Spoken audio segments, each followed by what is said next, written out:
So, you're new to Warpforge, and you're wondering what are all these cockney-sounding orcs all about? Yep, I am definitely going to have to drop the Yorkshire accent for this one.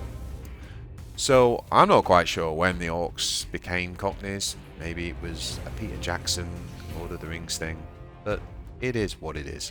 Anyway, the orcs are a savage, warlike race of humanoid creatures driven by a primal need for conflict.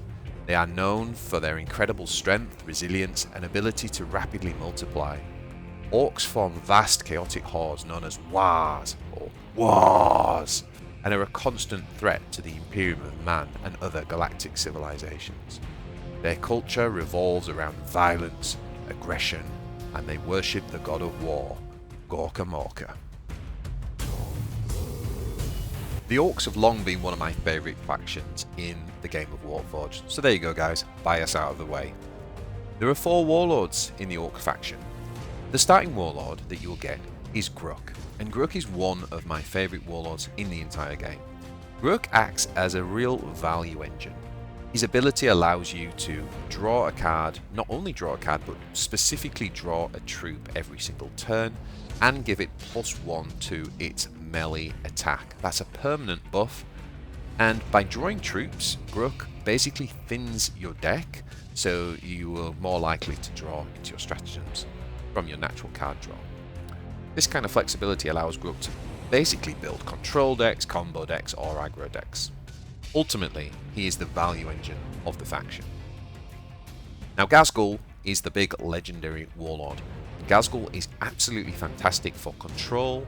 That's because of the 40 health, and being able to generate a Gretchin every single turn forces your opponent to deal with that, which is a turn that they're not hitting your warlord. This makes ghazghkull incredibly survivable, and ghazghkull's warlord ability, when you do have troops down on the board, it basically allows you to buff the whole board, so it's very, very good for sort of hordes of grots or go wide tactics as well. Now, Gordrang has recently, at the time of recording this, suffered a little bit of a nerf, but Gordrang really is the beatdown warlord. The ability to be able to swing for 4 melee damage every single turn means that Gordrang can end games quickly. When combined with things like Warbikers and Proper Killy, Gordrang really is the aggro warlord of the faction. And not far behind Gordrang we have Zagstruck.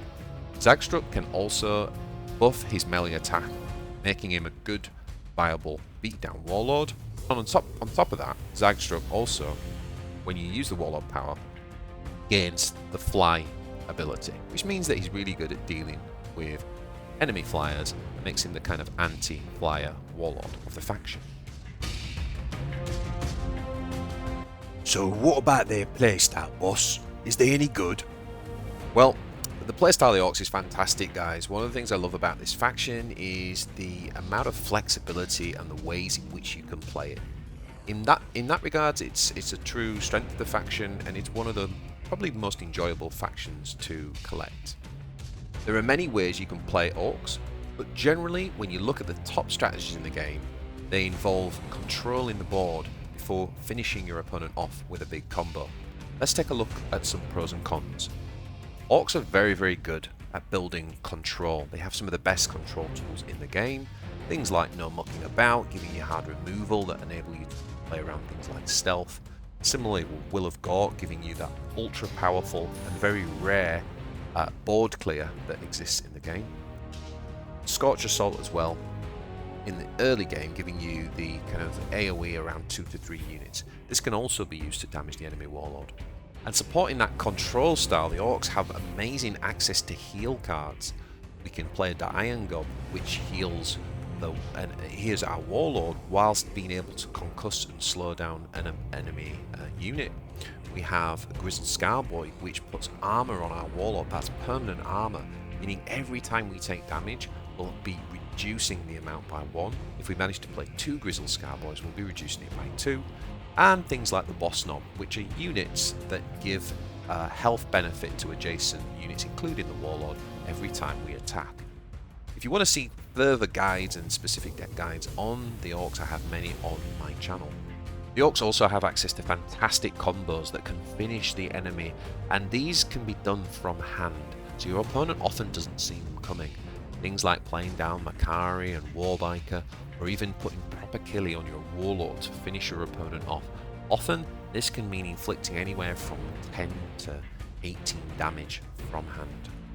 Orcs can be used to play aggro, making use of cards like Shoota Boy, where you're able to get individual pings of 1 damage on a random enemy and cut them down. Or maybe you want to go for like the Green Horde, where you can basically discount all your Orcs and completely flood the board with troops. These types of strategies lend themselves very well to big combo finishers. Things like the Unbridled Carnage can do 2 damage to the enemy for every single unit that you have. And another huge strength of the faction of Orcs is they have some access to some of the most powerful flankers in the game. The veteran Stormboy, having high melee attack and being a flyer, can absolutely wreck enemy flyers. In addition, it has a fantastic ability that it gives flank to any Stormboys that you manage to combo. The Squigbuggy has become one of the absolute staple flankers in the game. Being able to deploy a bomb squig gives you access to AoE damage, as that will inflict a further 2 to 3 damage to everything on your opponent's side of the board. And even for slightly cheaper options like the Boomdakka Snazzwagon, combined with some of the defense cards that exist in the faction, you could actually play this out on turn 2 to immediately respond to an enemy threat. And even within these archetypes like control or aggro or combo, one of the great things about Orcs is the ability to be able to add in tech cards to kind of adapt your deck to the meta. So for example, if you're still getting beat down and you need a little bit more heal, or you need to slow your opponent, why not tech in Ardor's Nails and Gretchin Mob? This will give you essentially 12 health worth of Vanguard units that your opponent has to get through before they can even touch your Warlord. Another example is, let's say you're facing a go wide meta, you can play Stormboy Strike and Crump the Gits, meaning that you deploy a Stormboy for every enemy troop on the board, but you give your Stormboys flank so that they can attack immediately on the same turn. These are just 2 examples of the many kind of tech cards that exist in the Orc faction. Now, it's not all good. The Orcs are a very, very strong faction and very well designed, but there are some drawbacks as well. They do struggle a little bit with early wide boards, not having access to many AoE stratagems until the late game, so things like Scarab decks and Uprising combos can be a problem. And funnily enough, even though they're very good at control, they can actually lose to what I call resilient inevitability. So resilient in that they can take a couple of our board removals like Will of Gork and still keep coming with late game. And they are decks like Imatech Control, Abaddon late game. These are decks that sometimes, things like Sisters of Battle as well, these are decks that the Orcs can struggle with. And other cons are they do have slightly unimpressive proactive units. So despite having great flankers, look at the Stick Bomb Boys. Some of the proactive units are slightly underwhelming. And we have had a few nerfs to the war bosses recently. So Wardrog actually originally had Concussive, which was super strong, and that's been removed. So a couple of the Warlords in Zagstruck and Gordrang are actually slightly underwhelming now compared to what they were. And last but not least, I'd say a great thing with Orcs is that you can build vehicle decks, but they do come with this ability called Unstable, which does 1 to 3 random damage to adjacent units, and that can be a real drawback for those what would otherwise be quite a fun archetype to play. Let's talk about collecting. Now, like all factions, great thing with the campaigns is that you can unlock a starter deck essentially by just picking this faction at the top here. So let's say we wanted to collect Orcs, we click on Orcs, and then we basically just have to play 1 mission, and then we spend the points that we earn from that to claim, in this case, the Green Tide.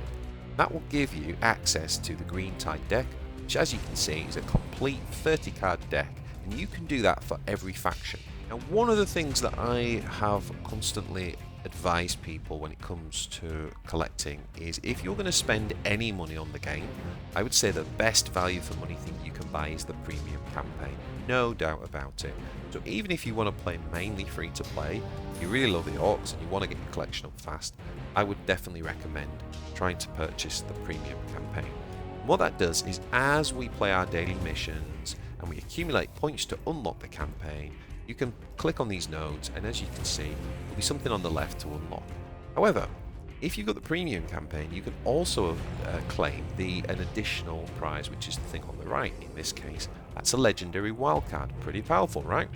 Anyway, as we continue throughout the campaign, you're able to unlock cards, you're able to unlock booster packs to bolster your collection, crystals which can be used for resources and wildcards. And of course, there are also cosmetics along the way, like card backs and avatars as well. And one of the great things about the premium campaign is when you get to the end, there is this kind of recurring booster pack. So you can purchase this and you can keep repurchasing it. And what that means is that if Orkz are your favourite faction, long after you've completed the campaign, you can just constantly spend your earnings from your dailies on additional booster packs so you can keep on building your Ork collection. Now every day you will be given daily missions that you can complete, and these will enable you to bolster your collection. And one of the great things with the premium campaign is that you actually get a passive benefit every day through the daily bonus. So you can see here that we get 100 crystals just for logging in every day, but for every premium campaign that you've got, so let's say we've got Orkz, we would also get an additional set of specifically Ork campaign points that we can spend to unlock additional packs from there as well. And as I say, this is a passive benefit, so even if you've moved on and you're working on your Eldar, for example, you'll still get that Ork passive benefit every single day. Now let's say you start collecting Orkz and then for some reason, I don't know why, but for some reason you go off them. That passive benefit allows you to continue to increase your Ork collection on the Forge, and that unlocks offense cards which you can actually be used against Orkz on the battlefield. Now let's talk about some of the key cards in the Ork faction. Let's start with the legendary cards. The thing you need to know more than anything is that Makari is one of the best legendary cards in the game. This should absolutely be your first legendary card that you're aiming for. Obviously you may open this randomly in a pack, but if you're going to spend a wild card and you're looking for advice, I would definitely start with Makari.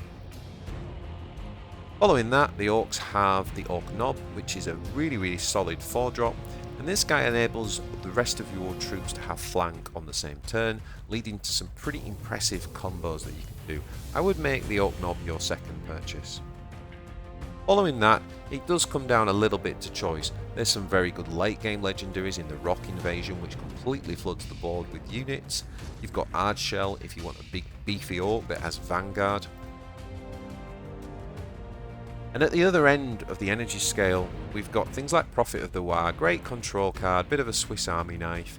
You can play this card and it allows you to search your deck and draw an additional stratagem from your deck. Pyromaniacs is also very powerful, giving access to Blast 2 to all your units. Really great way of clearing the board. And of course, depending on which Warlord you're going with, if you're happy with Grukk, then you're fine. But if you do want to upgrade to unlock ghazghkull Rukkatrukk, then that's a legendary card as well. Now, outside of legendaries, some of the key cards that you're absolutely going to want to get, I would say, is the Will of Gork. We already talked about how powerful of a control tool this is, and it's something that is very unique in the Ork faction. Most other factions wish they had this card, but this wants to be one you want to get fairly early on. In addition to that, the Warbiker is absolutely fantastic. As a 3-energy flanker, you can use this troop to control the board in a pinch, but with the fast ability, which is also a very rare ability in the game right now, this allows you to Leroy Jenkins and do that damage to enemy face from hand. A couple of other key cards I think it's worth focusing on early are the 6-energy flankers. Again, these are some of the best flankers in the game, so the Squigbuggy, which we already talked about, and the veteran Stormboy. I would aim to unlock these as fast as possible. So that's great, BJ, but what does the deck look like? Okay, so here I've got for you guys a beginner Grukk deck. Now, what I've done in this deck is I have deliberately built it purely with common. That's represented by the little silver or grey rectangle there, and also rares, which are the greens. That means that this is a deck that you should be able to put together in the first couple of days of playing, and it doesn't require any legendary cards or any epic cards whatsoever. And this deck will give you a really nice curve to kind of take over the board. You've got a few nice control tools in there, and it will round out to a pretty powerful finisher where we've got the Kommando, who basically hides in stealth and attacks and then goes back into stealth, making it really difficult for your opponent. And if we really get dragged into the late game, we've got the big Gorkanaut finish. Now, as you develop your collection, this is more of a pro level Grukk deck. This is my Orc deck that I'm running on ladder right now this season, and as I've already said, that there are various ways of tweaking, sort of adding to, taking 2 cards out to tech to the current meta. But this is a good example and gives you a shell for an idea of what a really top tier Orc deck will look like. So there you have it, guys. I hope you found this video useful. If you do like this content, please hit that thumbs up below and consider subscribing to the channel for more Warpforge content. Make sure to check out my Warpforge Fundamentals series, which has a whole host of videos that are particularly useful if you're new to the game. I do wish you the very best of luck with your Orc collection. Yeah, best of luck controlling the lads. And may the blessings of Gorkanaut be with you.